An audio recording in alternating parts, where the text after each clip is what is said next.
All right, so today we are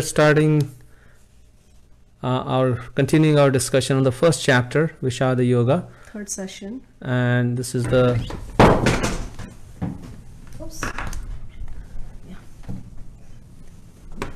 This is the third section of the first chapter, and today we are going to cover verses 21 through 27, and which is introspection by Arjuna. So let's read the verses and then we'll jump into the discussion.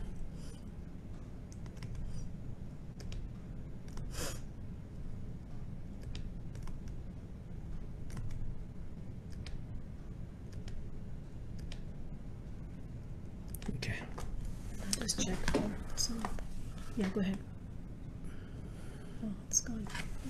Arjuna Vacha Senayorubhayor Madhye Ratham Stapya Me Achyuta Yavadetan Niriksheham Yuddha Kaman Avastitan Kairmaya Saha Yuddhavyam Asmin Rana Samudyame. Arjuna said, O infallible one, please draw my chariot between the two armies so that I may see those present here who desire to fight and with whom I must contend in this great trial of arms. Let me see those who have come here to fight, wishing to please the evil-minded sons of Dhritarashtra. I think you can just check. Just give us a minute. Is this still O for omens? Yes. Yeah, well, we have moved on to Bewilderment. D-O-U. D-O-U. B. Huh? D-O-U. We have moved on to U, which is uncertainty, and which will lead to introspection by Arjuna. Let me see those. Okay, we already read that. So text 24. Sanjaya said, O descendant of Bharata, having thus been addressed by Arjuna, Lord Krishna drew up the fine chariot in the midst of the armies of both the parties.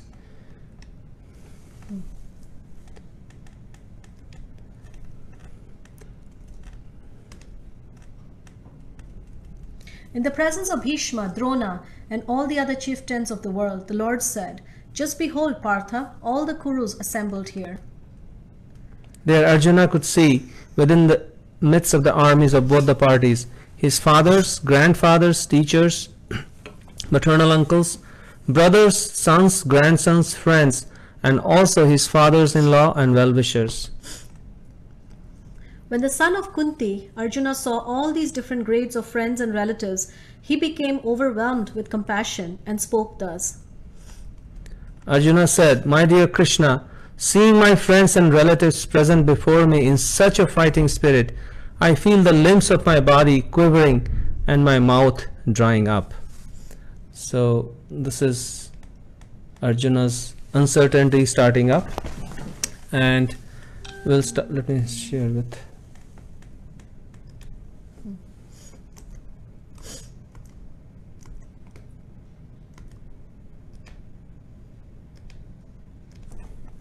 Okay, so the first verse that Arjuna speaks in this section is actually a very interesting verse, because here this verse will reveal this important trait of the Supreme Person.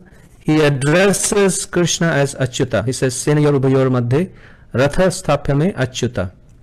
And it's interesting that the previous teachers, they explain the reason Arjuna has chosen this word Achyuta is because Achyuta literally means infallible. And the word Chuta means fallible, and when you apply a in front of it, it means infallible.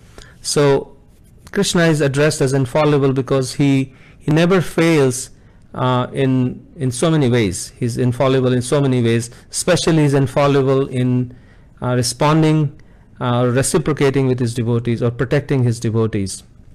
So here, although Krishna is the Supreme Person, here he's demonstrating his infallibleness by becoming the chariot driver of Arjuna.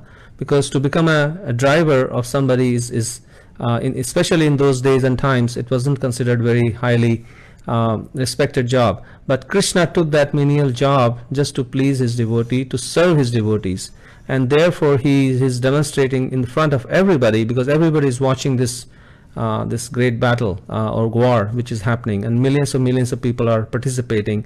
So on this world stage, Krishna is showing everybody that I can do anything to serve my devotee, to protect my devotee. And I guess many times we wonder about the Supreme and whether Supreme is a person, or how will he relate to me, and things like that. And as a result, we are always kind of wary of establishing a personal relationship with him. But Bhagavad Gita is in Krishna is demonstrating that we can be comfortable in approaching him, because he's a person and he's a loving person, and he wants to establish that relationship with us. Also, I was thinking that how earlier when we talked about, and there was a question that was raised, right? How come the Kauravas were feeling so much fear? Because they were taking shelter of the fallible soldiers. And now we see that in the opposite direction is this idea of that Supreme Person being infallible, and that is the cause of Arjuna's confidence also. Also, it's very interesting that, you know, generally when you watch a movie and the first shot where, you know, the hero makes his appearance is a very dramatic shot, and it kind of establishes, you know, like for example, if you watch an action movie, then you see the main hero come in with some moves, right? And immediately you know, okay, this guy is all about action. But here we see that when Krishna makes his entry into the Bhagavad Gita, he makes his entry taking direction and instructions, orders from Arjuna, who's telling him that take my chariot to the middle. And sometimes we may feel that, all right, Krishna was with Arjuna on his chariot. And by the way, that is the big difference between the two warring parties. In reality, they're both fighting, and there's not much difference in terms of the external activity. But what's different is that one of them has chosen Krishna to guide the chariot. So each one of us, our body may actually be compared to a chariot. And we also have Krishna seated within the heart as the super soul. And so if we so desire, we can hand the reins over to that super soul, to that Supreme Person, and say, I want you to actually take the reins of my chariot, this body, and take it in whatever direction you want. You know? Because right now, Krishna kind of gets divided between what he desires and what we desire. And because we insist, so sometimes he takes the chariot in the direction that we desire and deserve. But when we hand over the chariot to Krishna completely, then we can actually become completely fearless and feel completely happy and safe.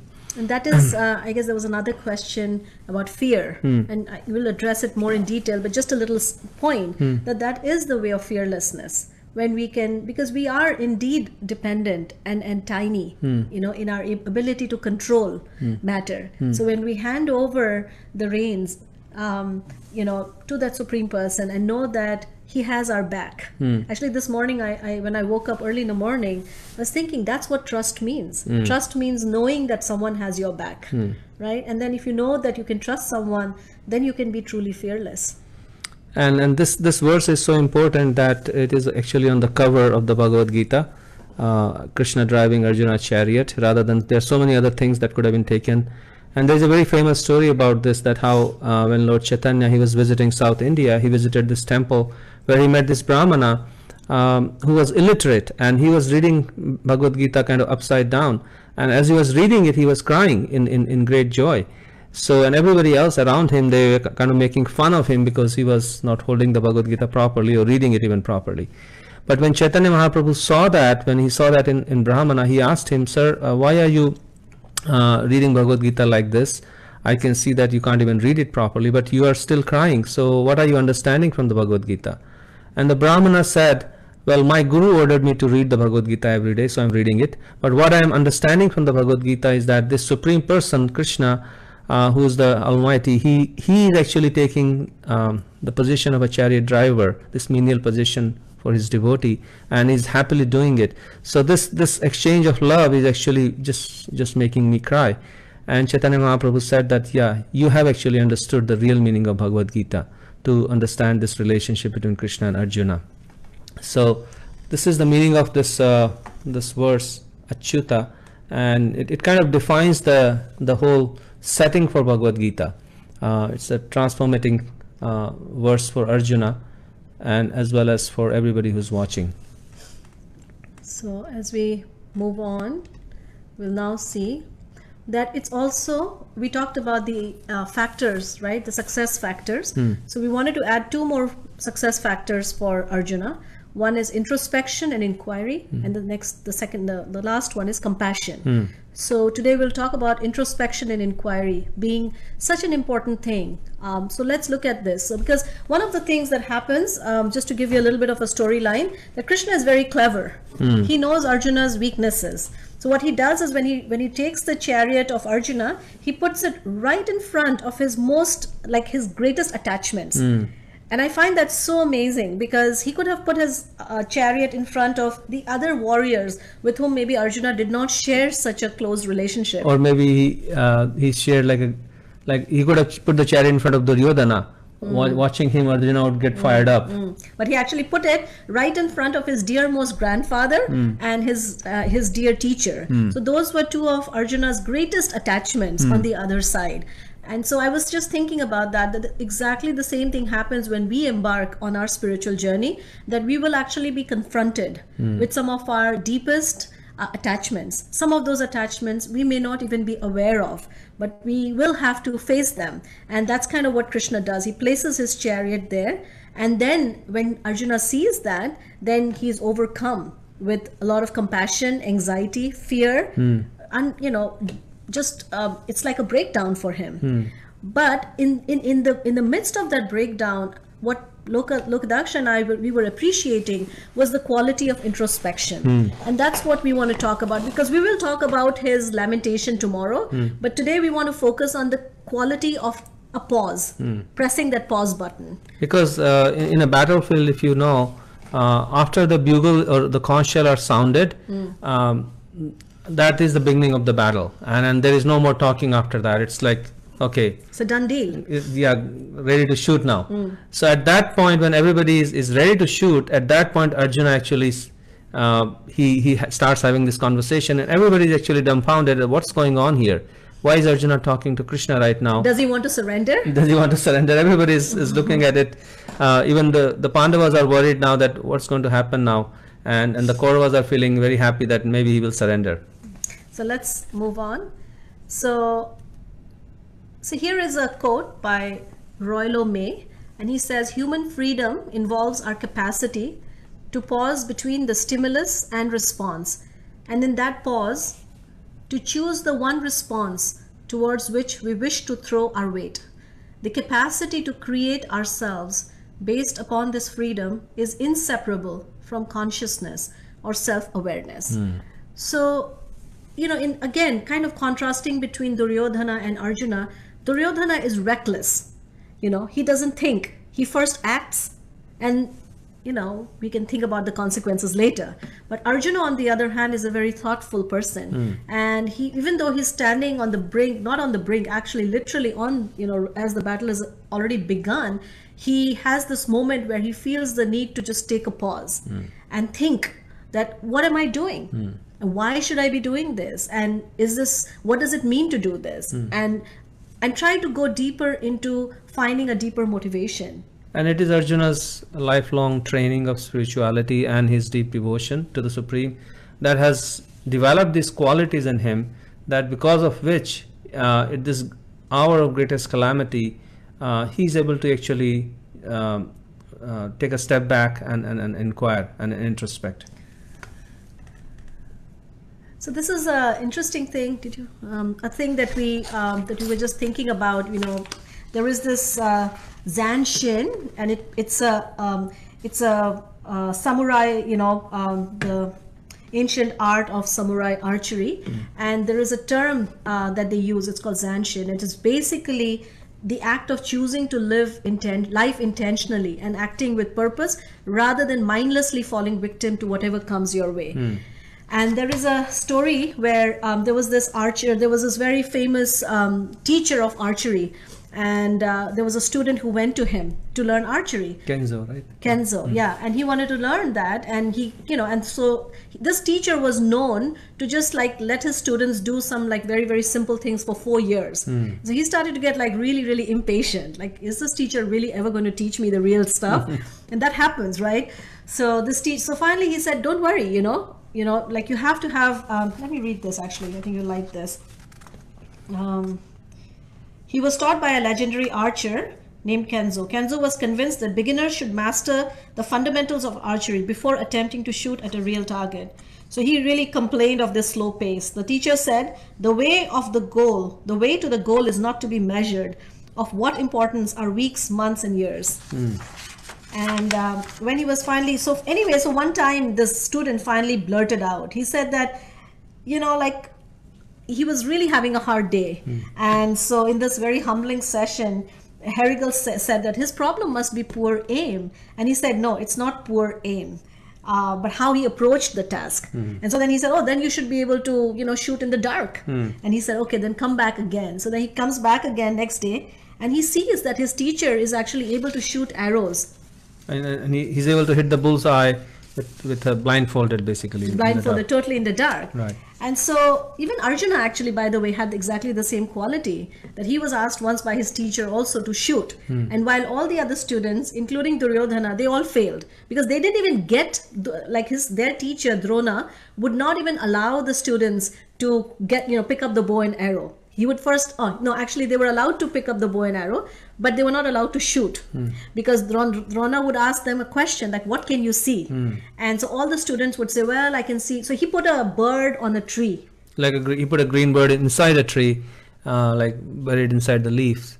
And everybody would say, well, what do you see? I see the sky. So, okay, you can't shoot. I see the tree. Okay, you can't shoot. I see the branches and the leaves. You can't shoot. And when he asked Arjuna, he said, I only see the eye of the bird and nothing else. So at that point, Drona said, okay, now you are fit to shoot. And Arjuna, of course, shoot the arrow right into the eye of the bird. So this is what you can see Arjuna's his deep focus and the purpose was manifest in his day-to-day life. His life and that was actually the reason why he was able to actually finally shoot the eye, because the preparation before. And we see exactly the same quality manifesting again when Arjuna is about to embark on this, that he doesn't just want to go and shoot.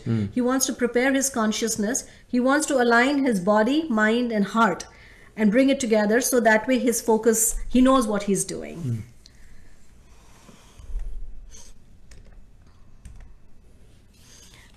So again, just to bring out this point that, it's something that we can take away for ourselves, that there was a study which talked about how this nurse, she captured the 5 top regrets of people who are dying. And based on that, like in Arjuna's case also, he's really taking a moment to contemplate on the big questions of life.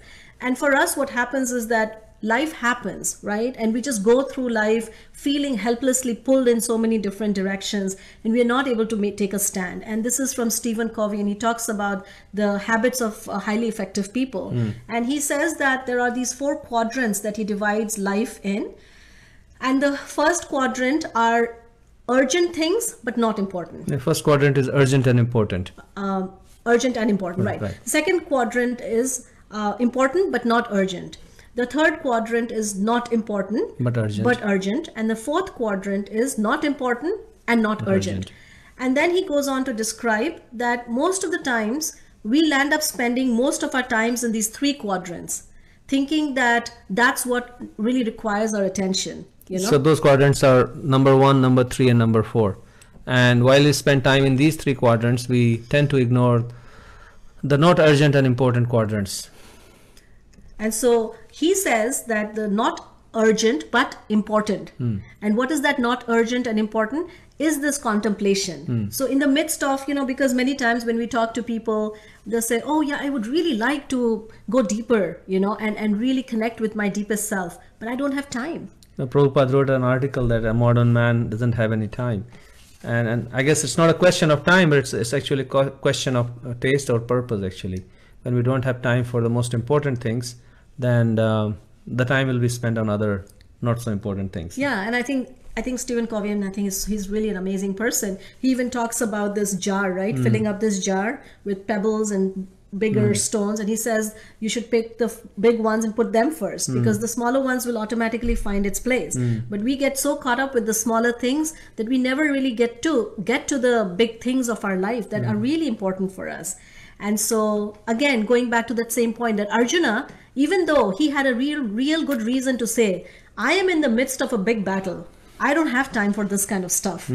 I have bigger things to deal with, right? But he's actually showing that even in the midst of that crisis, he's taking the moment to stop and think and reflect. And it's making everybody else think too. So this is even one person taking that stand and I'm going to think about what's really important actually has an influence of everybody else. I like that, Delia. In Spanish, we have a quote: "Man focuses on what's immediate, not what's important." Exactly, exactly. And unfortunately, what happens because of that is that we lose out by the time we realize that it's too late. So it's a good time.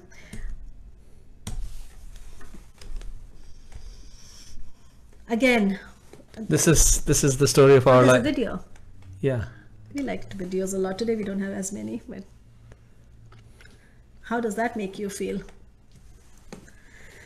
Whew.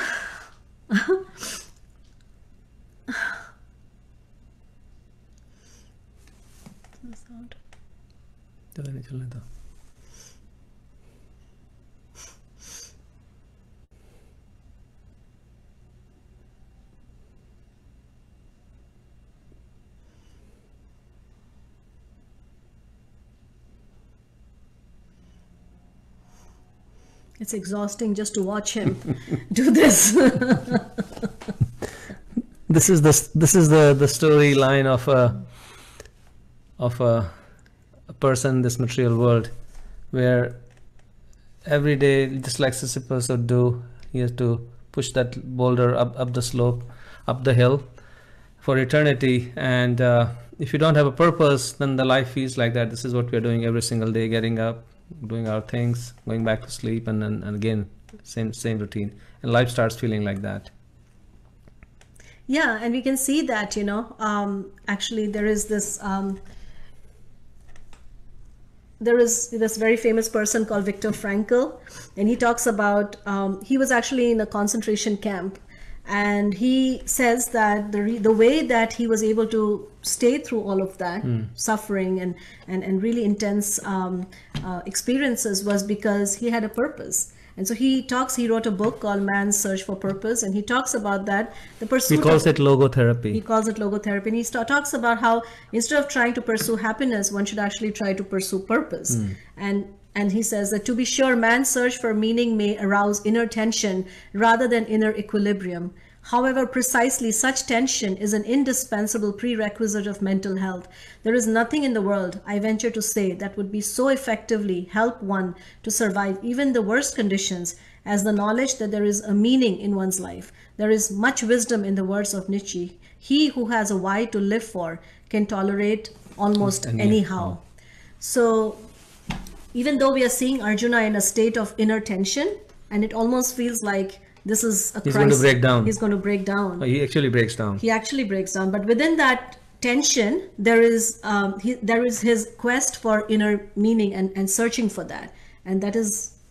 And it's very interesting that Arjuna his breakdown actually happens when he starts looking outside. He starts looking at his relatives, and it's very interesting that in those verses, the names of all the relatives are mentioned, like his father-in-law and his fathers and brothers and like that. And this is the story.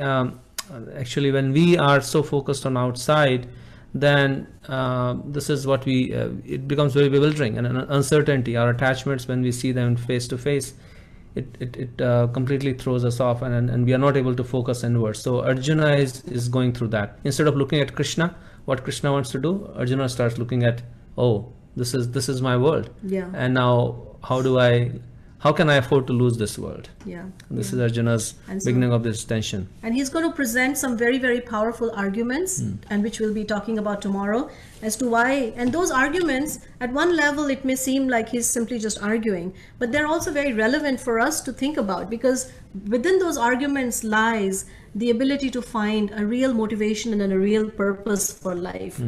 So we'll talk more about that. But today we wanted to spend some time with discussion, but we just wanted to leave you with this. Socrates, of course, the unexamined life is not worth living.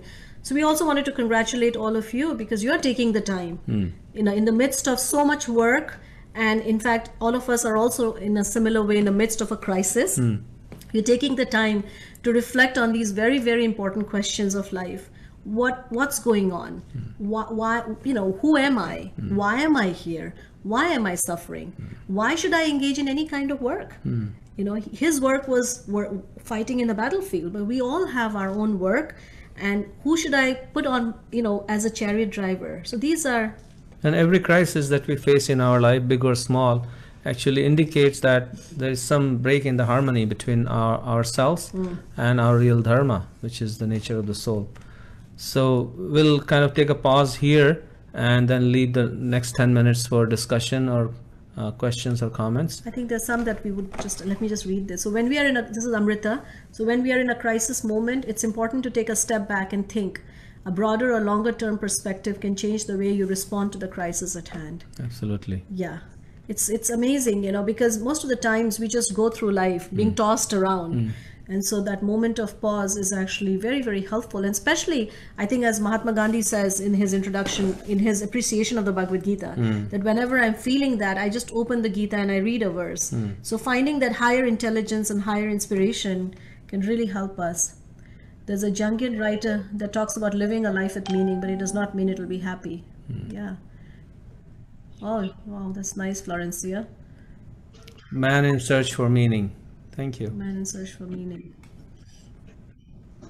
So we'll stop here, and I guess we also wanted to Joe, what I find cool since you brought up archery is I was told that sin is originally an archery term, which means missing the mark. Really? How nice. That is really interesting. Wow. Thanks for sharing that. Missing the mark. Wow. So the last 3 sessions, we have kind of covered many things. We talked about the yoga of sound, and I know some of those concepts were a little bit difficult to understand right away. So we are happy to answer any questions. Arnik, your comment is very well said. Arjuna chose Krishna, whereas Duryodhana chose Krishna's army, and this is important lesson that Duryodhana was focusing on what he could get from God, basically. What can I get? So thinking of God as an order supplier, or he will just supply whatever I need. Whereas Arjuna, he very well knew what Krishna could provide, but instead he actually chose Krishna. So this is a choice that we can make, choosing God versus what we can get from God. And yes, does this trust refer to the idea that we will be guided to a higher purpose once we have surrendered into that trust? Yes. It is an alignment. It is making that deep connection.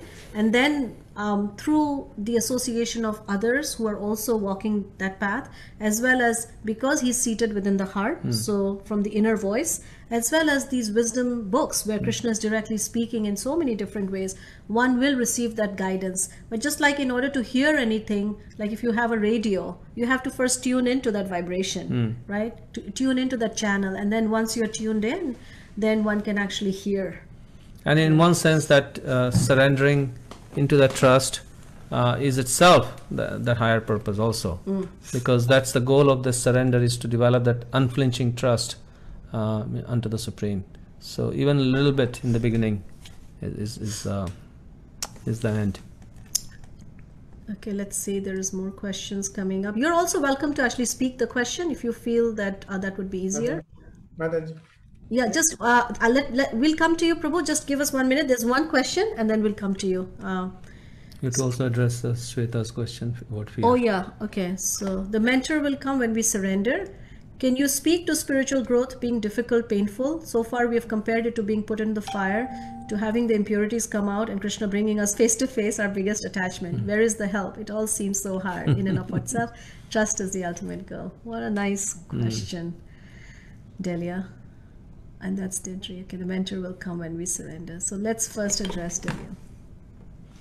Yes, spiritual growth can be painful and difficult, but it is just like we discussed how the seeds of that redwood tree, it needs that breaking, and it needs that fire to clear out the dust. So this pain, when we understand the difficulties and the pain, then the pain becomes, in one sense, the difficulties actually become our friends, and then we can see that it is going to give birth to something very wonderful. Just like the mother going through so much pain to give birth to a beautiful child. So it's always, but the mother is kind of looking forward to the child. So similarly in our spiritual journey, when we look forward to that union with the Supreme, then these difficulties actually become an impetus to remember the Supreme more and more. And just like the mother of Arjuna, Kunti, she prays that may these difficulties come to me again and again, so that I can remember you with more intensity. So these difficulties can be transformed into a great opportunity to deepen our remembrance and to deepen our meditation on the Supreme. And then it will allow us to go deeper into that. Otherwise, we stay on the surface. Yeah, that's, I mean, it's true that anything that is worth attaining has, it's a process, and it requires us to put ourselves through the process. But the process itself is actually the help. Because in all other processes, there is great austerity, and one has to wait to get to the final point of perfection to actually feel happiness. But the specific quality of bhakti is that it is joyful in the beginning, it's joyful in the middle, and is joyful in the end. And it's, the means is the end. It's just that we don't have sufficient appreciation for it. So that's one thing. The second thing is that because we are being personally carried, there is another person who is also invested in our progress. And so we are not alone as we are struggling. And it's actually in these moments of great despair that we find the greatest help, and we find the greatest support and the greatest solace. And so one actually comes to see that within oneself there is so much of that there is a friend. Like I said, just this morning I woke up with this thought that trust means that someone has your back. And as we go through this process, right now we are thinking that I need to take care of myself.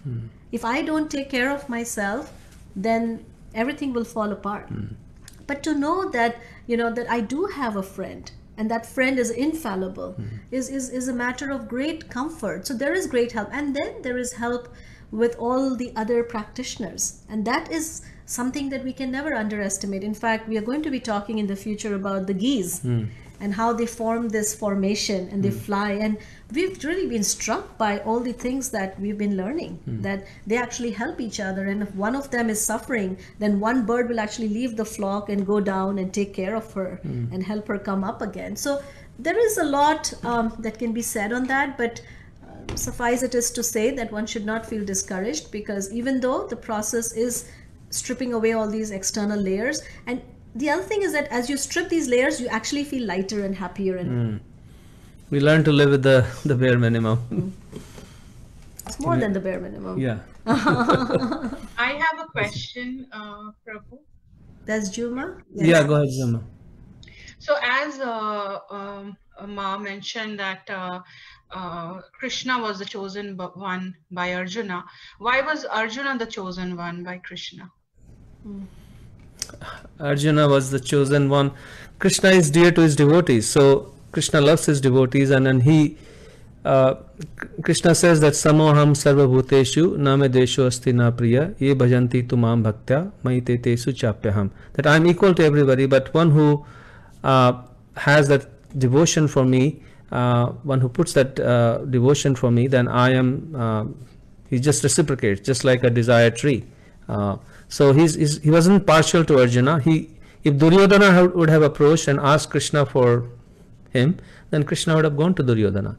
So it's not that he had chosen Arjuna, but because Arjuna is his devotee, so Krishna is always on the side of his devotees. And anybody can become his devotee. So nobody is disqualified from becoming his devotee, no matter who they are. Yeah. So I always felt that, it is Dharmaraj Yudhishthir. So why wasn't he charioteer of Yudhishthir? Why Arjuna? Why was he? Yeah, that's a good question. Yeah, not partiality, but I'm sure that they might have also felt the same way Arjuna might have felt for him. But why was Arjuna the chosen one? Nice point. And again, we don't really, it's perhaps they figured that he would be, But Arjuna specifically asked for Krishna to be chariot driver. Yeah. Yudhishthira didn't ask. Yudhishthira didn't ask. Yeah, there's a story where they all go together, right? Duryodhana and Arjuna, and Arjuna says, "This is what I would like," and they are also very good friends. With Yudhishthira, Krishna had a different relationship. With Arjuna, it was a relationship of friendship. Yeah. Joe, really like your point about this choice that was given.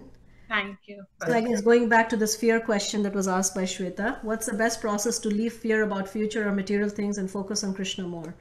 So the best process is this chanting. As we chant and as we call out these names, then one starts to develop a very strong relationship, a relationship of trust and faith. And then as one goes through life with that faith, then one sees how that faith helps you through difficult situations.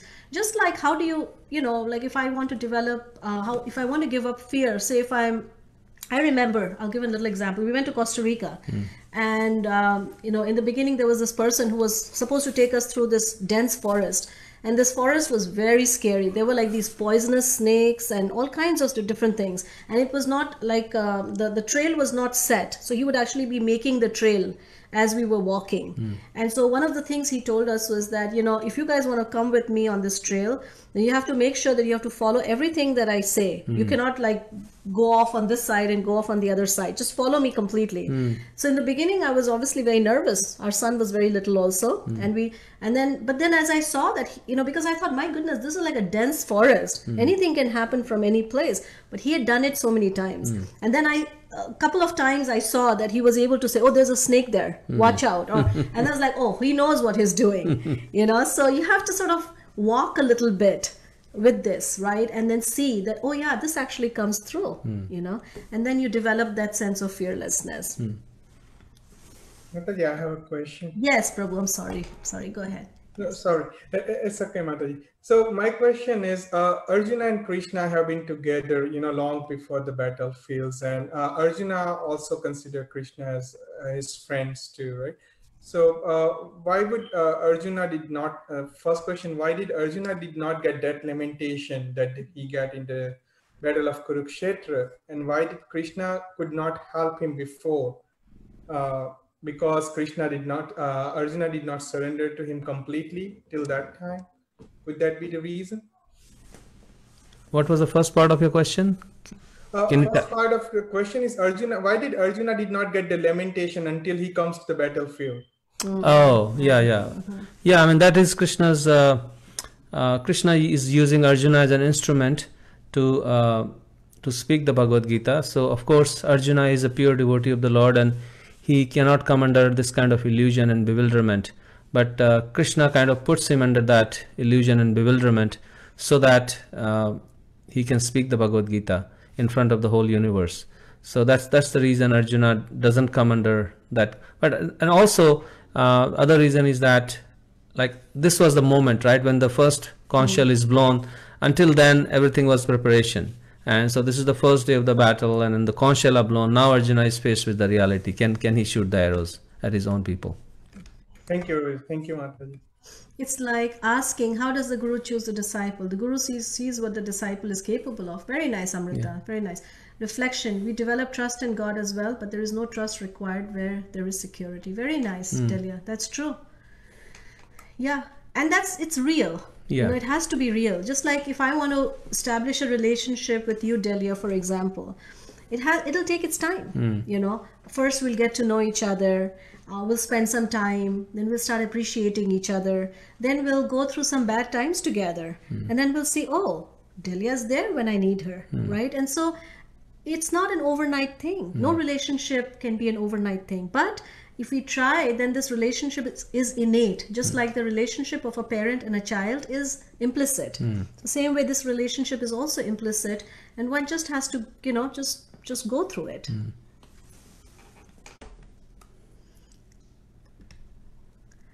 So, are there any questions, any further questions from?